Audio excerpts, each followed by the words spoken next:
So for today's video guys, gilisan sa akong bana ang ligid. Kay amo ang ligid, oh naingan-ani na siya. So tawag na lab. Musag nagisi. Hello mga ka-DA, share ko lang tong experience namin sa aming unit. Ito yung nangyari sa aming gulong. Makapal pa yung spike niya.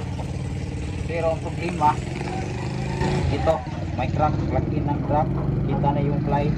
Pag-uwi namin galing long ride, mga almost more than 300 kilometers.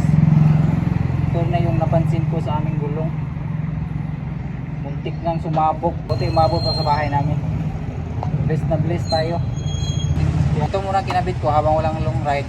Kasi temporary muna. Habang nag-iipon muna ng budget para mapalitan din ng bago.